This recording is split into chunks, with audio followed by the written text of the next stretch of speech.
अस्सलाम वालेकुम एवरीवन। दोस्तों, पाकिस्तान इंटरनेशनल एयरलाइन को बेचा जा रहा है और इसे बेचने के पीछे सबसे बड़ी वजह है इसके वो फाइनेंशियल क्राइसिस जो कि दिन ब दिन बढ़ते जा रहे हैं। पीआईए का टोटल लॉस अभी तक 830 बिलियन यानी 830 अरब तक पहुंच चुका है और एक अंदाजे के मुताबिक अगर इसे बेचा नहीं जाता तो 2030 तक इस लॉस के अंदर 259 बिलियन का मजीद इजाफा हो जाएगा। इसलिए 51 से 100% तक के शेयर को बेचने का फैसला कर लिया गया है। अब इस बेचने के प्रोसेस के अंदर 6 ऐसे ग्रुप होते हैं जिनको हाईलाइट किया जाता है कि वो पीआई के शेयर्स के ऊपर बिड करें, और जो गवर्नमेंट है ये एक्सपेक्ट करती है कि वो अपने शेयर्स हाईएस्ट बिडर को बेच देगी और जो मिनिमम अमाउंट है बिडिंग की वो 85 अरब रखी जाती है। लेकिन यहाँ पे आयरोनिकल बात ये है कि उन 6 ग्रुप्स में से सिर्फ ब्लूबर्ड सिटी के नाम से ग्रुप रिस्पॉन्ड करता है। वो सरप्राइजिंगली अपनी बिडिंग अमाउंट सिर्फ 10 बिलियन यानी 10 अरब रखता है, जो कि गवर्नमेंट की एक्सपेक्टेड प्राइस से 10% नहीं, 20% नहीं, बल्कि 88% कम होती है। यानी वो पाकिस्तान इंटरनेशनल एयरलाइन की जैसे कभी the beacon of national pride माना जाता था, symbol of resilience and ambition माना जाता था, उसकी अब हालत ये हो चुकी है कि उसे बेचा जा रहा है मगर उसे खरीदने के लिए मार्केट में कोई खरीदार मौजूद ही नहीं। अब यहाँ पे सवाल ये बनता है कि ये सब कैसे हुआ? कैसे वो एयरलाइन जो कभी दूसरी एयरलाइंस की मदद किया करती थी to take off could fall so spectacularly? दोस्तों, आज की इस वीडियो में हम यही बात करेंगे कि आखिरकार पीआईए के डाउनफॉल के लिए जिम्मेदार कौन है।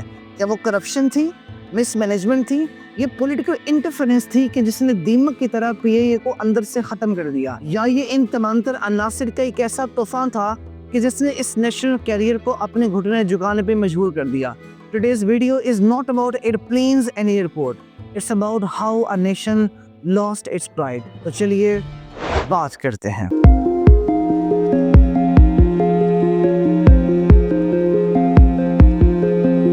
पाकिस्तान इंटरनेशनल एयरलाइन के सुनहरी माजी पे एक नज़र दौड़ाएं तो इनिशियली इस एयरलाइन को 1946 के अंदर कलकत्ता के अंदर रजिस्टर करवाया गया with the name of Orient Airways.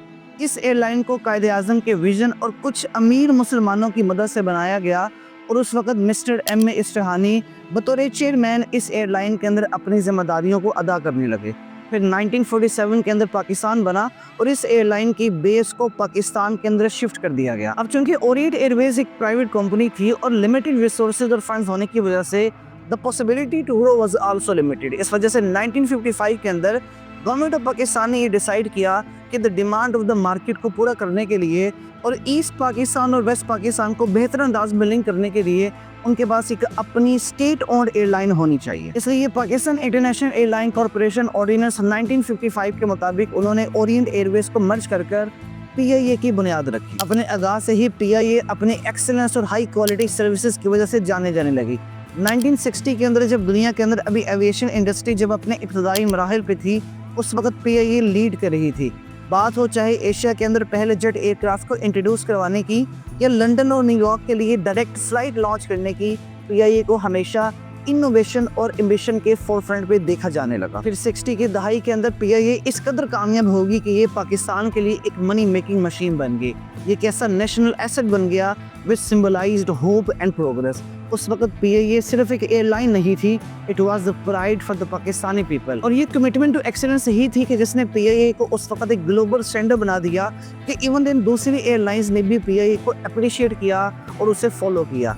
आज इस बात को कौन तस्लीम करेगा कि एमिरेट्स, जो कि इस वक्त दुनिया की द मोस्ट लग्जरियस और मोस्ट सक्सेसफुल एयरलाइंस में से है, हमें इस एयरलाइन की भी ओरिजिन पीआईए के साथ कनेक्टेड मिलते हैं। यानी जब एमिरेट्स को बनाया गया तो 1985 के अंदर ये पीआईए ही थी कि जिसने एमिरेट्स को सपोर्ट किया। एमिरेट्स को लॉन्च करने के लिए पीआईए ने अपनी टेक्निकल और मैनेजमेंट एक्सपर्टीज के साथ अपने 2 एयरक्राफ्ट यानी बोइंग 737 और एक एयरबस A300 B4 को लीज पे दिया। And it is no wonder कि 1962 के अंदर Jacqueline Kennedy the first lady of USA ने जब पाकिस्तान को विजिट किया तो वापिस जाने के लिए उन्होंने पीआईए को चूज किया। जब पीआईए का जहाज लंदन हीथ्रो एयरपोर्ट के ऊपर लैंड करता है तो वो अपने फ्लाइट एक्सपीरियंस से इस कदर खुश होती हैं कि वो जाके एक क्रू मेंबर को गले लगाती हैं और पीआईए के स्लोगन को रीअफर्म करते हुए कहती हैं, great people to fly with. Undoubtedly उस वक्त न सिर्फ पीआईए बल्कि Pakistan was a great country to visit. 60 की दहाई के अंदर पीआईए एविएशन इंडस्ट्री के अंदर एक ट्रेंड सेट रहा है।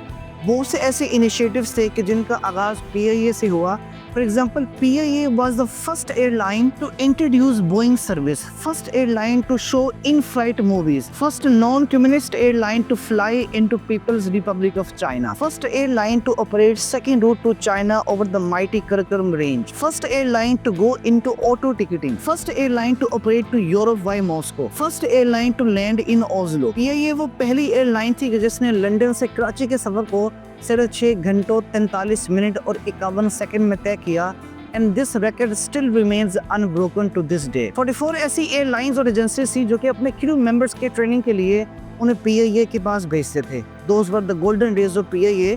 ये जब कहा जाता था कि PIA की फ्लाइट्स अपने वर्ल्ड वाइड नेटवर्क के अंदर हर 6 मिनट के बाद या तो कहीं से टेक ऑफ करती है या तो कहीं पर लैंड करती है. उस वक्त PIA 62 कंट्रीज के अंदर ऑपरेट कर रही थी अक्रॉस 4 कॉन्टिनेंट. अब उसी PIA की हालत इस वक्त ये हो चुकी है कि इस वक्त इसके फ्लीट के अंदर सिर्फ 33 एयरक्राफ्ट बाकी हैं, जिनमें से 16 ऐसे एयरक्राफ्ट हैं जो कि किसी डोमेस्टिक या इंटरनेशनल फ्लाइट के लिए अवेलेबल हैं. बाकी सारे के सारे एयरक्राफ्ट ग्राउंडेड हैं because of some technical issues. ये लेट 70 और अर्ली 80 का टाइम था कि जब PIA के ऊपर काले बादल छाने लगे. इनिशियली लोगों ने जब डिलेड फ्लाइट्स को और ऑपरेशनल डिफिकल्टीज को फेस किया तो सबको यही लगा कि ये माइनर सेटबैक्स हैं, and these challenges are nothing more than the temporary bumps in the road.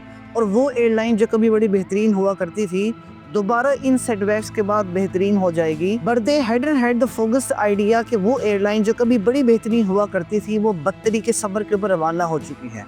अब वो पहला फैक्टर जिसने PIA के अंदर पहला क्रैक डाला वो थी पॉलिटिकल इंटरफेरेंस. 70 की दहाई के अंदर PIA के अंदर पॉलिटिकल इंटरफेरेंस बहुत ज्यादा बढ़ गई. उस वक्त PIA को एक एयरलाइन के तौर पर देखा जाना बंद कर दिया गया और ये एक पॉलिटिकल प्ले ग्राउंड बन गया कि जिसके अंदर पॉलिटिशियन आते और PIA को अपने मफादात और अपने एजेंडास के मुताबिक इस्तेमाल करते. 1980s के बाद एक बहुत बड़ी तादाद के अंदर ऐसे लोगों को अपॉइंट किया जाने लगा कि जिसके पीछे रीजन कोई पॉलिटिकल कनेक्शन या रेफरेंस होता. ऐसे लोग कि जिनके पास कोई एविएशन एक्सपर्टीज होती या ऐसे लोग जिनको पता होता कि एविएशन इंडस्ट्री कैसे रन की जाती है, उनकी अपॉइंटमेंट बिल्कुल खत्म कर दी गई. ऐसे कैप्टन्स और एमडीज को सीट में बिठाया जाने लगा कि जिनके अंदर सीट से रिलेटेड तो कॉम्पिटेंसी बिल्कुल भी नहीं थी, but they were very loyal to certain political leaders. मगर ये मुदाखलत सिर्फ लोगों को अपॉइंट करने तक महदूद नहीं रही, बल्कि विद इन द PIA जितने भी ऑपरेशनल डिसीजन लिए जाते उनके अंदर गवर्नमेंट की इंटरफेरेंस एक मेजर रोल प्ले करती. पॉलिटिशियंस रेगुलरली इंटरफेयर करते ऐसे कॉन्ट्रैक्ट्स को सिक्योर करने के लिए कि जिनके अंदर फ़ायदा उनकी किसी एलाइज का है. ऐसे इन्फ्लेटेड कॉन्ट्रैक्ट्स को साइन किया जाता कि जिनके अंदर एयरलाइन को कम और सर्टन पीपल को फ़ायदा ज़्यादा पहुंचता था. अब ये उन इन्फ्लेटेड कॉन्ट्रैक्ट्स का ही नतीजा था कि PIA को ब्रांड न्यू एयरक्राफ्ट की प्राइस के 10 सेकेंड हैंड एयरक्राफ्ट खरीदने पड़े, जिनका मजीद नुकसान ये था कि उनका मेंटेनेंस का इशू बड़ा था. जब मेंटेनेंस का इशू आता तो उनकी कॉस्टली रिपेयरिंग करवाई जाती. जब कॉस्टली रिपेयरिंग करवाई जाती तो ये मजीद एक बर्डन था PIA की रिसोर्सेज के ऊपर. जब मेंटेनेंस का इशू आता तो वो एयरक्राफ्ट फ्रीक्वेंट ग्राउंडिंग का शिकार हो जाते हैं. यानी PIA को ऐसे एयरक्राफ्ट दिए जा रहे थे जो कि उसके लिए एसेट नहीं बल्कि लायबिलिटी थे. ऐसे एयरक्राफ्ट दिए जा रहे थे जो कि at the same time perform भी नहीं कर रहे थे and at the same time PIA की रिसोर्सेज को ड्रेन भी कर रहे थे. दूसरा फैक्टर जो कि PIA के डाउनफॉल के लिए जिम्मेदार है वो है PIA की फाइनेंशियल मिसमैनेजमेंट. PIA के फाइनेंशियल डिसीजन के अंदर उस फोरसाइटेडनेस की कमी थी जो कि एविएशन इंडस्ट्री के अंदर सर्वाइव करने के लिए ज़रूरी है. बजाय इसके कि अपनी फाइनेंशियल स्ट्रेटजीज को मॉडर्न एविएशन ट्रेंड के साथ अलाइन करते PIA ने आउटडेटेड प्रैक्टिसेस को यूज़ करना जारी रखा. ये एक बहुत बड़ा मसला रहा है कि PIA के पास हमेशा से इन्वेस्टमेंट की कमी रही है अपनी फ्लीट मॉडर्नाइजेशन के लिए, जबकि दूसरी एयरलाइंस जैसे एमिरेट्स हो गया, कतार हो गया, इवन देन एयर इंडिया हो गया, ये एयरलाइंस अपनी फ्लीट मॉडर्नाइजेशन के ऊपर बहुत ज़्यादा इन्वेस्टमेंट करते हैं.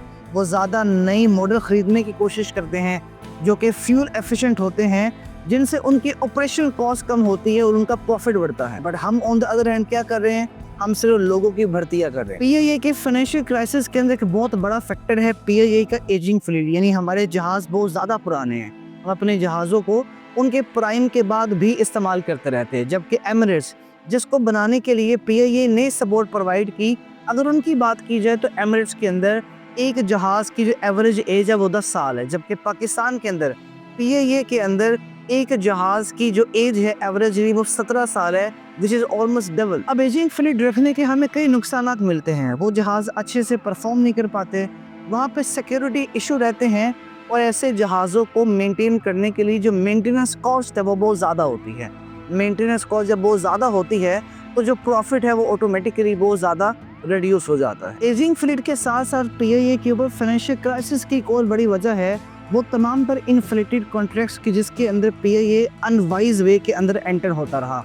बात हो चाहे सप्लाई ख़रीदने की, बात हो चाहे मेंटेनेंस कॉस्ट की, बात हो चाहे फ्यूल सप्लाई की, पीआईए ने हमेशा ऐसे कॉन्ट्रैक्ट्स को ही साइन किए जहाँ पे कॉस्ट ज़्यादा है। अब चाहे इन इन्फ्लेटेड कॉन्ट्रैक्ट्स को साइन करने के पीछे वजह पॉलिटिकल इंटरफेरेंस ही रही हो, लेकिन हकीकत यहाँ पे सिर्फ यही है कि फ़ायदा जिसका भी हो, नुकसान पीआईए का था। ओवर द ईयर जब मामला इसी तरह चलते रहे विदाउट एनी अकाउंटेबिलिटी, तो जो पीआईए का लॉस है वो बहुत ज़्यादा हो गया। सन 2000 के अंदर पीआईए का जो डेट है वो 60 मिलियन रुपीज़ था, which is almost impossible to repay, और उसके ऊपर जो इंटरेस्ट था वो अलग था। अब पीआईए अपनी इनकम में से एट द सेम टाइम वो डेट दे रहा था, इंटरेस्ट रेट पे कर रहा था, अपनी मेंटेनेंस कॉस्ट को मेंटेन करते हुए अपने जहाज़ों के ऊपर पैसे लगा रहा था, ओवर स्टाफिंग के मसले से जूझते हुए वो लोगों को बहुत ज़्यादा सैलरीज दे रहा था। इन तमाम तर मामलात की वजह से पीआईए एक बहुत बड़े फाइनेंशियल क्राइसिस का शिकार हो चुका था। तीसरा फैक्टर जो कि पीआईए के ज़वाल की वजह बना वो था ओवर स्टाफिंग का इशू, कि पीआईए के पास ज़रूरत से बहुत ज़्यादा स्टाफ मौजूद था। इसकी मिसाल ऐसे ही है कि अगर एक बस को चलाने के लिए उस बस में 5 ड्राइवर बिठा दिए जाएं तो डेफिनेटली ये अप्रोच बहुत ज़्यादा इनएफिशिएंट और इम्प्रैक्टिकल होगी, क्योंकि बस को चलाने के लिए हकीकत के अंदर ड्राइवर एक ही चाहिए। बट पीआईए के केस के अंदर ऐसा नहीं था। इस एयरलाइन के अंदर ओवर स्टाफिंग का इशू इस कदर बढ़ चुका था कि लोग तो थे लेकिन उनके करने के लिए काम नहीं था। अगर पीआईए के पर एयरक्राफ्ट एम्प्लॉयज रेशो को दूसरी कामयाब तरीन एयरलाइन से कंपेयर किया जाए तो इसमें भी हमें बहुत ज़्यादा फर्क नज़र आता है। पीआईए के एक जहाज़ के अंदर एवरेजली 500 लोग होते थे, जबकि दूसरी कामयाब एयरलाइंस जैसे कतर की बात की जाए तो उसमें एक जहाज़ में 133 लोग होते थे। इसी तरह से एमिरेट्स में 231, टर्किश में 94 और इतिहाद के अंदर 211 लोग होते थे। कतर एयरवे के पास इस वक्त 240 एयरक्राफ्ट हैं और 32,000 का टोटल स्टाफ मौजूद है। इसी तरह से एमिरेट्स के पास 269 एयरप्लेन्स हैं और 62,356 एम्प्लॉयज है। टर्किश एयरलाइन के पास 329 एयरक्राफ्ट हैं और 31,000 लोगों की वर्कफोर्स है, जबकि पाकिस्तान इंटरनेशनल एयरलाइन के पास इस वक्त 33 एयरक्राफ्ट है और उसके लिए 14,000 का स्टाफ मौजूद है।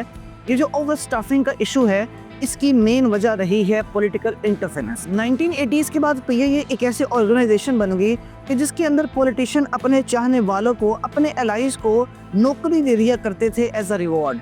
यानी जहाँ पे दूसरी तरफ हमारे कॉम्पिटिटर्स ज़्यादा प्रोफेशनल, ज़्यादा स्किल्ड लोगों को हायर करने की कोशिश कर रहे थे, पाकिस्तान इंटरनेशनल एयरलाइन क्या कर रही थी, वो बेस्ड ऑन पॉलिटिकल रिकमेंडेशन अपनी वर्कफोर्स को एक्सपेंड कर रही थी। और फिर उस ब्लोटेड वर्कफोर्स का नतीजा क्या निकला? उस ओवर स्टाफिंग की वजह से पीआईए की जो ऑपरेशनल कॉस्ट है वो बहुत ज़्यादा बढ़ गई, क्योंकि उस वक्त पीआईए 1000 ऑफ एक्स्ट्रा एम्प्लॉयज़ को सैलरीज दे रहा था, बेनिफिट्स दे रहा था, पेंशन दे रहा था। एक ऐसा फाइनेंशियल बर्डन क्रिएट हो गया जिससे पीआईए बियर ना कर सकी। हमारे पास मैकेनिक्स मौजूद हुआ करते थे with no plans to work on, administrative staff होता था with no real task to do. और फिर ओवर द टाइम ये जो ओवर स्टाफिंग का इशू है इसने पीआईए की रिसोर्सेज को, उसकी इनकम को ड्रेन करना स्टार्ट कर दिया और पीआईए का अल्टीमेटली दिवालिया निकल गया। चौथा फैक्टर जो कि पीआईए के करियर के अंदर एक बहुत बड़ा झटका साबित हुआ वो था ओपन स्काईज पॉलिसी का आना। 1992 के अंदर ओपन स्काईज पॉलिसी इंट्रोड्यूस करवाई जाती है, जिसका मकसद होता है पाकिस्तान एविएशन मार्केट को लिबरलाइज करवाना, जिसके अंदर गैर मुल्की एयरलाइंस को इजाज़त दी जाती है कि वो बगैर किसी रोक टोक के पाकिस्तान में आके ऑपरेट कर सकते हैं। अब वैसे तो इस पॉलिसी का मकसद था कंपटीशन को बढ़ाना और सर्विस क्वालिटी को इन्हेंस करना, लेकिन ये दोनों मकसद पीआईए के लिए उल्टे पड़ गए, क्योंकि दूसरी एयरलाइंस ने इस पॉलिसी को एज एन अपॉर्चुनिटी देखा और वो पाकिस्तान मार्केट के अंदर अपना शेयर लेने के लिए पहुंच गए। अब जब लोगों को पाकिस्तान इंटरनेशनल एयरलाइन के साथ दूसरी एयरलाइंस के ऑप्शन मिलने लगे तो डेफिनेटली लोगों ने पीआईए को रिजेक्ट करके दूसरी एयरलाइंस को प्रेफर करना स्टार्ट कर दिया, क्योंकि उन इंटरनेशनल एयरलाइंस के पास बेहतर सर्विसेज थी, बेहतर ऑपरेशनल मैनेजमेंट थी और कम किराए थे। कई ऐसे प्रॉफिटेबल इंटरनेशनल रूट से जो कभी पीआईए की हुआ करते थे वो उससे छिन गए چونکہ انٹرنیشنل ایئر لائنز ان روٹس کو زیادہ بہتر انداز میں مینج کرنے لگی، اور ان تمام تر ایئر لائنز میں جو سب سے زیادہ قابل ذکر ہے وہ گلف ایئر لائن۔ اب اس بات کو خود کمپیئر کر لیجئے کہ اگر آپ کے پاس ایک طرف ایمریٹس ہو جو کہ ورلڈ کلاس سروسز پرووائڈ کرتی ہے، اور دوسری طرف پی آئی اے ہو جو کہ بدنام ہو چکی ہے اپنی ڈیلیڈ فلائٹس کی وجہ سے، میکینیکل ایشوز کی وجہ سے، پور ان فلائٹ میلز کی وجہ سے اور ان پروفیشنل سٹاف کی وجہ سے، یقیناً آپ پی آئی اے کو چھوڑ کے ایمریٹس کے ساتھ سفر کرنا چاہیں۔ پانچواں فیکٹر ہے اسکینڈلز اینڈ سیفٹی ایشوز۔ دوستو، ایئر لائن کی ریپوٹیشن کی بنیاد صرف ایک چیز پہ ہوتی ہے اور وہ ٹرسٹ ہے، کہ جو پیسنجر ہے اسے اس بات کا ٹرسٹ ہو کہ جس فلائٹ میں میں بیٹھا ہوں وہ مجھے میری منزل کے اوپر سیفلی اور کمفرٹیبلی پہنچا دے گی۔ لیکن پی آئی اے کے سامنے آنے والی سیریز آف اسکینڈلز نے اس ٹرسٹ کو شیٹر کر دیا ہے، اور پی آئی اے کی ریپوٹیشن کی دھجیاں مکمل طور پہ تب اڑی جب 2020 کے اندر غلام سرور خان صاحب نے، جو کہ پاکستان ایویشن منسٹر ہیں، نیشنل اسمبلی میں ایڈریس کرتے ہوئے کہتے ہیں کہ بھائی پاکستان کی 30% پائلٹس کے لائسنس کی جعلی ہیں، یعنی 860 ایکٹیو پائلٹس میں سے 262 ایسے پائلٹ ہیں جن کے لائسنس ہی جعلی ہیں۔ اب اس بات نے پی آئی اے کے اوپر انٹرنیشنل ہیڈ لائنز بنائی۔ کئی ایسے ممالک ہیں جنہوں نے فوراً ریئیکٹ کیا، کئی ایسے ممالک جیسے یو کے ہو گیا، یورپین یونین ہو گئے، انہوں نے پاکستان انٹرنیشنل ایئر لائن کی انٹری کو بین کر دیا بیکاز آف سیفٹی کنسرنس۔ اور یہ کہ پہلی دفعہ نہیں تھا کہ پاکستان انٹرنیشنل ایئر لائن کے اوپر سیفٹی کنسرنس کو لے کے سوال اٹھائے گئے ہوں، بلکہ اوور دا ایئرز پی آئی اے کا جو سیفٹی ریکارڈ ہے وہ پیسنجرز کے لیے ایک سورس آف اینگزائٹی ہی رہا ہے۔ اور اگر آپ پریویس ریکارڈز کو دیکھیں تو آپ کو پتا چلے گا کہ ابھی تک پی آئی اے کے 18 پلینز کریش ہو چکی ہوگی۔ اور اگر آپ پچھلے 10 سالوں میں ہی نظر دوڑائیں تو 2016 کے اندر ایک پلین کریش ہوا اسلام آباد کی روٹ کے اوپر، جس کے اندر 47 پیسنجرز مارے گئے۔ 2020 کے اندر کراچی کے ریزیڈینشیل ایریا کے اندر ایک پلین کریش ہوتا ہے اور اس کے اندر 97 پیسنجرز مارے جاتے ہیں۔ اب ایک طرف ہمارے پاس پی آئی اے ہے جو کہ بہت زیادہ پرانی ہے اور اس کے 18 پلینز کریش ہو چکے ہیں، جبکہ دوسری طرف ہمارے پاس ایسی بھی ایئر لائنز ہیں جو کہ شاید پی آئی اے کے بعد بنی، شاید ان کا گرینڈور پی آئی اے سے بہت چھوٹا ہے، لیکن اس کے باوجود ایک لمبی لسٹ موجود ہے ایسی ایئر لائنز کی جن کا آج تک ایک بھی پلین کریش نہیں ہوا۔ پی آئی اے کو برباد کرنے کے اندر جو رہتی کسر تھی وہ اس کے کریو ممبرز نے نکال دی۔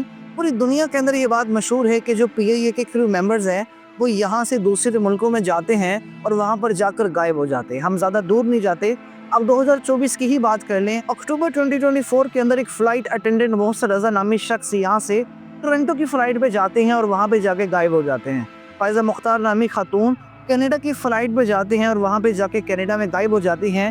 ایک ایسی ماں ہوتی ہے جو اپنے 4 سال کے بچے کو پاکستان میں چھوڑ کر کینیڈا میں غائب ہو جاتی ہے۔ دوستو، اگر ہم اب اس سوال پہ بات کریں کہ آخرکار پی آئی اے کے زوال کے لیے ذمہ دار کون ہیں، تو میں سمجھتا ہوں کہ پی آئی اے کی کہانی is not about one villain, one person or one decision، بلکہ اس کے زوال کے اندر وہ تمام تر فیکٹرز عمل دخل رکھتے ہیں جن کو ہم اوپر ڈسکس کر چکے ہوئے ہیں۔ لیکن اگر ان تمام تر فیکٹرز میں سے کسی ایک فیکٹر کے اوپر مکمل طور پہ ذمہ داری عائد کرنی ہو تو میں سمجھتا ہوں کہ سب سے زیادہ پولیٹیکل انٹرفیرنس ایسی چیز رہی کہ جس نے پی آئی اے کے اندر ایسے کریک ڈالے کہ جس نے پی آئی اے کو اندر سے کھوکھلا کر دیا۔ اب ویسے تو ہم پی آئی اے کو بچا تو نہیں سکے، لیکن اس کی ناکامی کے اندر ہمارے لیے ایک بہت بڑا سبق ہے کہ ایسے اداروں کا کیا ہوتا ہے کہ جن کے اندر سے اکاؤنٹیبلٹی کو اور آنسربلٹی کو ختم کر دیا جاتا ہے اور ان اداروں کو اپنے پرسنل گینز کے لیے استعمال کیا جاتا ہے۔ اب آخر میں ایک سوال آپ لوگوں کے لیے ضرور ہے کہ اگر ہم پاکستان کے دوسرے اداروں کے اندر نظر دوڑائیں تو کتنے ایسے ادارے ہمیں ملتے ہیں کہ جن کے اندر اکاؤنٹیبلٹی اور آنسربلٹی تقریباً نہیں ہے، تو کیا ان اداروں کا بھی یہی حشر ہوگا جو پی آئی اے کا ہوا؟ کیا ہسٹری اپنے آپ کو ریپیٹ کرتی رہے گی اگین اینڈ اگین، یا ہم پاکستانیوں کو اپنے اندر وہ چینج لانا ہی پڑے گا جو ہمیں یا پاکستان کو حقیقی معنوں کے اندر ترقی کی راہ پہ گامزن کر دے؟ مجھے دیجیے اجازت، میری ملاقات ہوگی آپ سے اگلی ویڈیو میں، تب تک کے لیے اللہ حافظ۔